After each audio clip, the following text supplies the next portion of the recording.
सो है guys welcome back to my to videos. तो इस वीडियो में दोस्तों डिस्कस करने वाले हैं यहाँ पर कुछ इंपॉर्टेंट कंपनीज को और उनसे रिलेटेड कुछ इंपॉर्टेंट अपडेट्स हैं जिसकी बात करेंगे इस वीडियो में।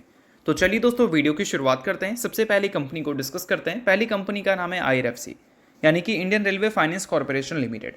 बट इसको डिस्कस करने से पहले दोस्तों अगर आपने अभी तक मेरे टेलीग्राम चैनल को ज्वाइन नहीं किया है तो उसका लिंक आपको डिस्क्रिप्शन में देखने को मिल जाएगा। लिंक के थ्रू जाकर चैनल को ज्वाइन कर लो। काफ़ी सारी न्यूज़ एंड अपडेट्स मैं आपको वहाँ पर भी देता हूँ जो कि आपके लिए काफ़ी ज़्यादा यूजफुल रह सकती हैं। तो चलिए वीडियो की शुरुआत करते हैं। सबसे पहले बात कर लेते हैं IRFC से रिलेटेड कुछ इंपॉर्टेंट अपडेट्स के बारे में। दोस्तों फिलहाल एक काफ़ी इंपॉर्टेंट न्यूज़ निकल के आ रहा है।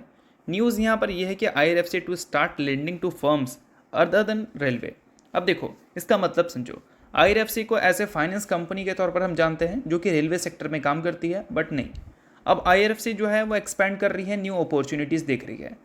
अब रेलवे सेक्टर के अलावा और भी जो फर्म्स होते हैं उसको भी ये बोल सकते हैं लोन देने का काम करेगी या फिर उसके फाइनेंस करने का काम करेगी, जिसके डायरेक्टली या फिर इनडायरेक्टली रेलवे सेक्टर से कोई भी लिंक है। तो अब देखो यहाँ पर आर्टिकल्स वगैरह भी मेंशन की गई हैं कि IRFC जो है वो एक्सप्लोर कर रही है न्यू बिजनेस अपॉर्चुनिटी और कंपनी के जो लेंडिंग पोर्टफोलियोज़ हैं उसमें भी कंपनी डाइवर्सिफिकेशंस ला रही है, जो कि एक अच्छी बात है। और इन सारी चीज़ों की वजह से इनका जो एज ए फाइनेंशियल लोन है इंडियन रेलवेज़ में उसको भी ये काफ़ी हद तक रिड्यूस करेगी। मतलब बोल सकते हैं कि अगर कंपनी के पोर्टफोलियो में काफ़ी सारी ऑप्शंस हैं, अगर बिजनेस मॉडल डिफरेंट सेक्टर में है तो कहीं ना कहीं एक सेक्टर में अगर प्रॉब्लम्स होगा तो बाकी के सेक्टर कंपनी को रिवाइव कर रखेंगे, ऐसा भी आप समझ सकते हैं।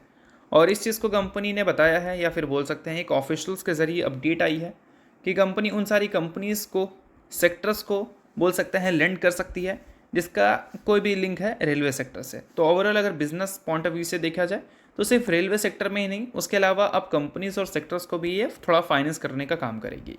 अब दोस्तों इसके करंट सिनेरियो को देख लेते हैं। अगर इसके स्टॉक के नेचर के हिसाब से बात करें तो ये स्टॉक अभी 50% से ज़्यादा टूट चुकी है। अब इसके रीजंस तो ऑलरेडी आप सभी को पता होंगे ही। काफ़ी पहले से मैं आपको बता रहा था कि ऐसी कंपनी जो कि अच्छे रिटर्न्स दे रही हैं विदाउट एनी ग्रोथ अपने नंबर्स में, तो इसका मतलब सिंपल सा बात यह है कि फ्यूचर में वो कंपनी के नंबर्स अच्छे आ सकते हैं, ऐसा मार्केट प्रिडिक्ट कर रही है। अगर फ्यूचर में ऐसा नंबर नहीं आते हैं तो ऑब्वियस सी बात है कि मार्केट को चाहिए प्रॉफिट। अगर रिलायंस से प्रॉफिट नहीं मिलेगा मार्केट रिलायंस को भी वैल्यू नहीं करेगी, TCS से नहीं मिलेगा TCS को भी वैल्यू नहीं करेगी। तो किसी भी कंपनी के प्रॉफिट को देखकर ही मार्केट उसकी इज्जत करती है, ऐसा आप बोल सकते हैं। तो फिलहाल अगर देखा जाए पिछले एक साल में इतने ऑर्डर्स मिले हैं कंपनी को, बट कंपनी के revenue and profit growth double digit में भी नहीं गए हैं। और वैल्यूएशन अगर एक्सपेंसिव है और सिंगल डिजिट में आपका ग्रोथ है तो कहीं से भी आप जस्टिफाई नहीं करते हैं अपने पास्ट के रिटर्न्स को, जो कि एक साल में 400% के ऊपर था। तो इस वजह से IRFC जैसी कंपनीज पिछले कुछ टाइम में लगातार इन्वेस्टर्स को डिसअपॉइंट कर रही है। बाकी अगर आपको इस कंपनी को लेकर एक डिटेल वीडियो चाहिए तो उसके लिए मुझे आप कॉमेंट कर देना। तो चलिए अब डिस्कस करते हैं अगली कंपनी को जिसका नाम है वेसुवेस इंडिया लिमिटेड। अभी रिसेंटली इस कंपनी में भी पीक से अच्छी खासी गिरावट हुई थी, बट इस कंपनी ने 26 फरवरी को बोर्ड मीटिंग रखा था जिसमें कंपनी ने प्रपोजल रखा था स्प्लिट का, और स्प्लिट का प्रपोजल अप्रूव हो चुका है। कंपनी ने 1:10 के रेशियो में स्टॉक स्प्लिट का अनाउंसमेंट किया है और साथ में कंपनी ने ग्रोथ भी अपने अर्निंग्स में अच्छी दिखाई है। अगर इनकी EBITDA की बात करें तो वो इस बार 23% से ग्रो करता हुआ नजर आया है, और जो कि एक अच्छी बात है। और EBITDA मार्जिन में भी 3% के आसपास की इंप्रूवमेंट है। तो नंबर्स के साथ कंपनी ने स्प्लिट की भी अनाउंसमेंट किया है। तो एज ए इन्वेस्टर आप इस चीज़ को नोट कर लो, इन्वेस्टर नहीं हो आप इग्नोर भी कर सकते हो, छोटी कंपनी है। तो चलिए अब डिस्कस करते हैं अगली कंपनी को जिसका नाम है इरेडा यानी कि Indian renewable energy development agency limited. आज के दिन मार्केट का हालात काफ़ी ख़राब है, अब उसमें इरेडा का भी नाम जोड़ दो। इरेडा का भी हालात अगर आज के दिन देखोगे तो कुछ खास अच्छा है नहीं। अब देखा जाए तो इरेडा के अलावा और भी कुछ कंपनी है जिसका हालात कुछ खास अच्छा था नहीं। अब उसके रीजंस हैं। कुछ टाइम पहले एक न्यूज़ हमने सुना था कि इरेडा और टाटा टेक्नोलॉजी का एंट्री हमें देखने को मिलेगा FNO सेगमेंट में, और आज के दिन जैसे ही एंट्री हुआ वैसे ही पतंजलि फूड, टाटा टेक्नोलॉजी, इरेडा जैसी कंपनी से अप टू 13% यानी कि 13% तक पिटी। सभी कंपनी 13% नहीं पिटी, कुछ कंपनी पिटी होंगी जिसमें आर्टिकल्स में जोड़ दिया गया उन सारी कंपनीज का नाम। अब FNO सेगमेंट में जब एंट्री हुआ है तब 13% पिटी है, तो इसका मतलब ये है कि अच्छी खासी पुट ली गई है यहाँ पर, ऐसा बोल सकते हैं आप। और इन सारी चीज़ों की वजह से आज के दिन आपको इरेडा जैसी कंपनीज भी काफ़ी अंडर प्रेशर देखने को मिली है, जो कि होता है, मार्केट का ये पार्ट है। अब दोस्तों इन सारी चीज़ों के बीच में अगर इरेडा के करंट रिकॉर्ड को देखें इसके 52 वीक हाई से, तो इरेडा भी लगभग 50% तक टूट चुकी है। आप सभी को पता ही होगा कि लिस्टिंग के टाइम इरेडा का जो शेयर प्राइस था वो ज़्यादा अट्रैक्टिव नज़र आ रहा था लोगों को। अब देखो अक्सर हमने देखा है एक चीज़ कि किसी कंपनी का शेयर प्राइस जब 100 रुपये से कम का होता है ना तो अट्रैक्टिव काफ़ी सारे लोगों को लगता है कि प्राइस कम है तो ख़रीद लेना चाहिए, बट एक्चुअल में बताया भी जाता है कि प्राइस के बेसिस पर नहीं, वैल्यूएशन के बेसिस पे देखो। और डबल डिजिट प्राइस पे ये कंपनी लिस्ट हुई थी और ट्रिपल डिजिट पे गई थी, 300 तक कंपनी गई थी। हाई अगर देखोगे तो 300 तक है, बट उस बीच में वैल्यूएशन जो है वो सुपर एक्सपेंसिव हो गया था, बट नंबर्स ख़राब नहीं थे, नंबर्स ठीक थे, बट कहीं ना कहीं जो वैल्यूएशन पे कंपनी चल रही थी उस वैल्यूएशन के हिसाब से सही नहीं थे। लाइक वहाँ पर कंपनी 100% का ग्रोथ दिखाती तो माना जाता कि कंपनी का वैल्यूएशन सही है, बट ऐसा कुछ नहीं था। इस वजह से कंपनी में लगातार वैल्यूएशंस की करेक्शन देखने को मिली है। और जो इस कंपनी का peak price to earning multiples था वो कितना था, लगभग 55 के आसपास हमें देखने को मिल रही थी, जो कि इसके ईपीएस के हिसाब से भी अगर देखें तो काफ़ी ऊपर था। इसका मतलब है कि कंपनी उस टाइम ओवर वैल्यूड ज़रूर थी।